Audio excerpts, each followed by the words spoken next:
Hello sir. Yeah! So, SIP investment strategies for 20 years. Very good అండి.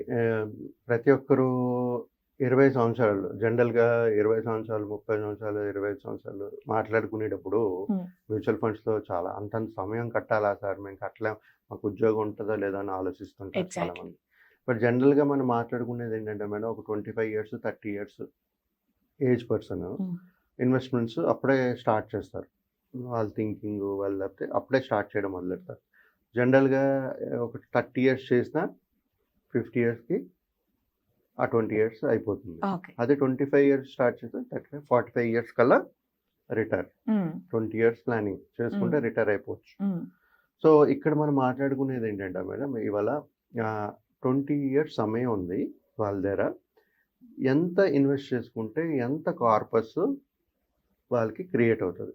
ఇక్కడ నేను మాట్లాడేదేంటంటే జనరల్‌గా మనం మాట్లాడుకునేది ఎప్పుడు 12% మాట్లాడతాం. Okay. On an average 12-15% return generate చేస్తాయి. అండ్ 12% తీసుకుంటూ మనం ఇల్లస్ట్రేషన్ పర్పస్ కోసం మనం హ్మ్. రిటర్న్స్ ఇంత వస్తాయని మాట్లాడుతూ ఉంటాం. హ్మ్. ఇక్కడ నేనేం తీసుకున్నానంటే madam different SIP amounts. 20 years సమయం ఉంది. హుహు. Different SIP amount 10,000, 15,000, 20,000, 25,000, 30,000. Okay. So 10,000 నుంచి 30,000 వరకు ఎవరైతే ఇన్వెస్ట్ చేయగలరో పర్ మంత్, ఎవరి దగ్గరైతే 20 సంవత్సరాల సమయం ఉందో వాళ్ళకి స్ట్రాటజీ. హ్మ్. ఓకే. మేడం ఫస్ట్ 10,000 ఎవరైతే 10,000 ఎస్ఐపి చేయగలరో 20 ఇయర్స్ సమయం ఉందో వాళ్ళు ఇన్వెస్ట్ చేస్తూ పోతే హ్మ్.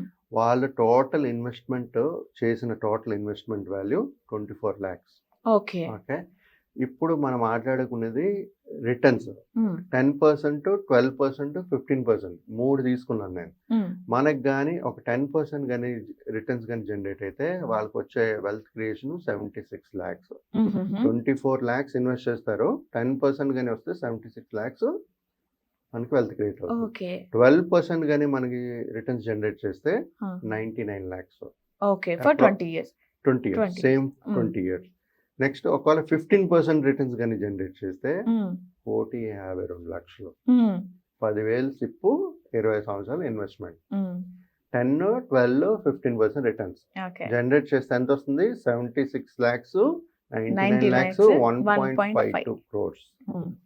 Second strategy. ఓకే. ఎవరైతే 15,000 సిప్ స్టార్ట్ చేయగలరో, ఓకే. 20 సంవత్సరాల సమయం ఉందో హ్మ్. వాళ్ళు గాని ఎస్ఐపి స్టార్ట్ చేసి ఇన్వెస్ట్ చేస్తూ వెళ్తే వాళ్ళు హ్మ్. ఇన్వెస్ట్ చేసిన అమౌంట్ హ్మ్. 36 లక్షలు. హుహుహు. 36 లాక్స్. ఓకే. ఓకే. 10% రిటర్న్స్ గాని జనరేట్ చేస్తే వాళ్ళు క్రియేట్ చేసిన వెల్త్ హ్మ్. 1,14,00,000. హ్మ్. 1.14 సీఆర్. ఓకే. ఓకే. ఇప్పుడు ఒకవేళ అదే ఇన్వెస్ట్‌మెంట్ 12% రిటర్న్స్ గాని జనరేట్ చేస్తే హ్మ్. వాళ్ళకొచ్చేది 1,49,00,000. హ్మ్. 1.49 క్రోర్స్. హ్మ్. అదే గాని 15% రిటర్న్స్ గాని జనరేట్ చేస్తే 2,28,00,000. ఓకే. ఎంత madam? 15,000 per month 20 years invest చేసుకొని వెళ్తే హ్మ్. ఎంతొస్తుంది? 2.28. ఓహ్! ఆల్‌మోస్ట్ 15 వస్తాయి. 3 వరకు. 15% 15 వస్తాయి. ఏస్తే. ఓకే. 15% వస్తదా అని అడిగితే వచ్చే హ్మ్. ఛాన్సెస్ ఉంటాయి. ఉంటాయి. బట్ ఆన్ అన్ యావరేజ్ మనం 12% తీసుకున్నా సరే 1.45 క్రోర్స్ క్రియేట్ అవుతుంది 15,000 సిప్‌తో. Okay. Okay. Next strategy 20,000 SIP. ఇక్కడ వాళ్ళు ఇన్వెస్ట్ చేసిన అమౌంట్ హ్మ్. 48 లాక్స్. ఓకే. వాళ్ళు ఒకవేళ 10% రిటర్న్స్ గాని జనరేట్ చేస్తే 1,52,00,000. హ్మ్. 1.52 క్రోర్స్ వెల్త్ క్రియేట్ అవుతుంది. హ్మ్. 12% గాని వస్తే 1.98 క్రోర్స్ క్రియేట్ అవుతుంది. 15% రిటర్న్స్ గాని జనరేట్ అయితే 3 కోట్లు వస్తుంది. అంటే 3 సీఆర్ అన్న ఫిగర్ బావుంది సార్. కానీ హ్మ్. ఆఫ్టర్ 20 ఇయర్స్ అది ఎంత వాల్యూ ఉంటది అన్నది అదే. ఇప్పుడు మనం రూ. 1,00,00,000కి ఇప్పుడు మన 50,000 ఒక పాసివ్ ఇన్‌కమ్ కావాలండి. ఇప్పుడు 50,000 ఖర్చు అవుతుంది. హ్మ్. మనకు ఫ్యూచర్‌లో ఇదే 50,000 కావాలంటే మనకు 3 కోట్లు ఉండాలి. హ్మ్. 10, 20 సంవత్సరాల తర్వాత సుమారుగా 15, 20 ఇయర్స్ తర్వాత. హుహుహుహు. ఇదే 50,000 ప్రతి నెల కావాలనుకున్నప్పుడు హ్మ్. 3 కోట్లు కావాలి.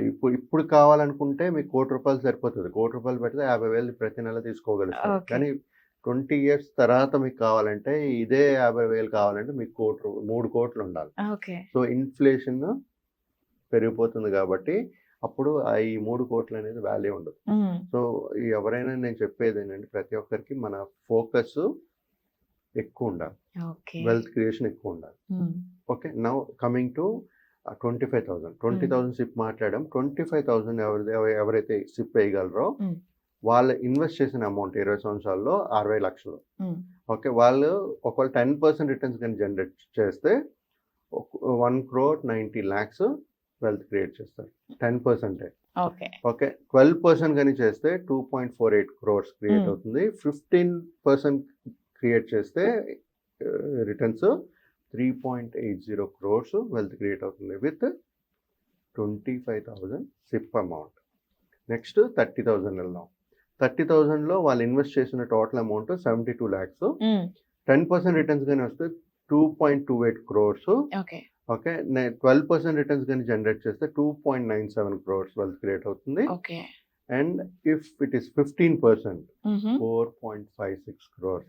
ఓకే. రైట్. సో ఇప్పుడు ఆలోచించండి మేడం, అందరూ ఇలాంటి 10,000 నుంచి 30,000 వరకు ఇన్వెస్ట్ చేయలేరు. ప్రతి ఒక్కరికి ఒక స్ట్రాటజీస్ ఉంటాయి. సో ఎవరైతే ఈ ఇన్వెస్ట్మెంట్స్ చేయగలరో, సమయం 20 సంవత్సరాలు ఉందో, వాళ్ళు ఇన్వెస్ట్ చేసేది 10,000 నుంచి మాట్లాడుకుంటే 10, 15, 20, 25, 20, 30 అంటే వాళ్ళు ఇన్వెస్ట్ చేసిన అమౌంట్లు చూడండి. Total 24 lakhs. 10,000 సిప్ చేస్తే 15,000 సిప్ చేస్తే 36 lakhs. 20,000 సిప్ కడుతూ పోతే 48 lakhs ఇన్వెస్టెడ్ అమౌంట్ చెప్తున్నారు. ఓకే. 25,000 సిప్ స్టార్ట్ చేస్తే 60 లక్షలు కడుతున్నారు. 30,000 కడితే 72 లక్షలు టోటల్ ఇన్వెస్టెడ్ వాల్యూ. కానీ 12% తీసుకున్న మనకి దగ్గర దగ్గర అన్ని 1, 2 కోట్లు, 3 కోట్ల దగ్గర జనరేట్ అయ్యే ఛాన్సెస్ ఉంటాయి. సో నేను చెప్పేది ఏంటంటే ఇక్కడ ఎందుకు 10, 12, 15 3 కేటగిరీస్ చెప్పానంటే పాసిబిలిటీస్ ఉన్నాయి కాబట్టి. మనం 12 అంటున్నాము, 12 రాకపోతే 10 రావచ్చు కొన్ని స్కీమ్స్లో.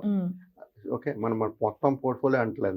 నేను ఫర్ ఎగ్జాంపుల్ మీ ఇన్వెస్ట్మెంట్ని నేను ఒక 3-4 స్కీమ్స్కి ఇచ్చాను అనుకో. ఒక స్కీమ్ 20% క్రియేట్ చేయొచ్చు, ఒక స్కీమ్ 8%, 9% క్రియేట్ చేయొచ్చు.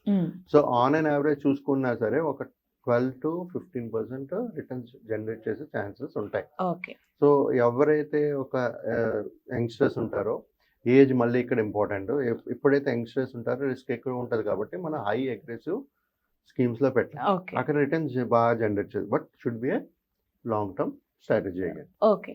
సార్ ఇప్పుడు ఒకవేళ 5,000 ఇన్వెస్ట్ చేస్తున్నాము, అంతే మేము ఇన్వెస్ట్ చేయగలం సార్ అనుకునే వాళ్ళకి చేయొచ్చు మేడం. ఇప్పుడు వాళ్ళ స్ట్రాటజీ మారిపోతుంది. 5,000 ఇన్వెస్ట్ చేస్తూ వెళ్తే ఒక లంసమ్ ఇన్వెస్ట్ చేస్తారు. కాకపోతే అక్కడ కార్పస్ అనేది మనకి తగ్గుతుంది. ఇప్పుడు నేను ఇక్కడ 10% ఫస్ట్ మనం 10,000లో మాట్లాడుకున్నాం. అక్కడ 76 అంటే హాఫ్ అనుకోండి. 35, 40 అలా క్రియేట్ అయ్యే ఛాన్సెస్ ఉంటాయి. సో మనకి కార్పస్ అనేది తగ్గుతుంది. సో ప్రతి ఒక్క చిన్న అమౌంట్ 1,000 రూపీస్ కూడా ఇన్వెస్ట్ చేసుకోవచ్చు. నాకు ఒక కామెంట్లో ఒకరు అడిగారండి, సార్ అంతంత పెద్ద అమౌంట్లో మేము ఇన్వెస్ట్ చేయలేము, ఒక 1,000 రూపీస్ 2,000 కూడా ఇన్వెస్ట్ చేస్తే మంచి వెల్త్ క్రియేట్ అవుతుందని. ఈ స్ట్రాటజీ మనం నెక్స్ట్ ఎపిసోడ్లో మాట్లాడదాం మేడం. తప్పకుండా. 1,000, 2,000 కాకపోతే సమయం ఎక్కువ ఉండాలి వాళ్ళకి, వాళ్ళు వెల్త్ క్రియేట్ చేయగలుగుతారు. సో ఈ స్ట్రాటజీ మనం నెక్స్ట్ ఎపిసోడ్లో మాట్లాడదాం. Sure sir. Thank you so much sir. So ఈ టాపిక్స్ మీద ఒకవేళ ఇవే కాకుండా మీకు ఇంకేమైనా డౌట్స్ ఉన్నా సరే చంద్రశేఖర్ గారితో మాట్లాడాలంటే మాత్రం నేను sir details and contact number అన్నీ కూడా నేను స్క్రీన్ మీద ఇస్తాను. ఒక్కసారి మాట్లాడి మీ డౌట్స్ అన్నీ క్లారిఫై చేసుకొని ఇప్పుడే ఫండింగ్ స్టార్ట్ చేసేసేయండి. సో ఇంకో గెస్ట్తో నేను మళ్ళీ ఇంకొక టాపిక్తో నేను మీ ముందుకు వస్తాను. This is Vasavi Acharya signing off.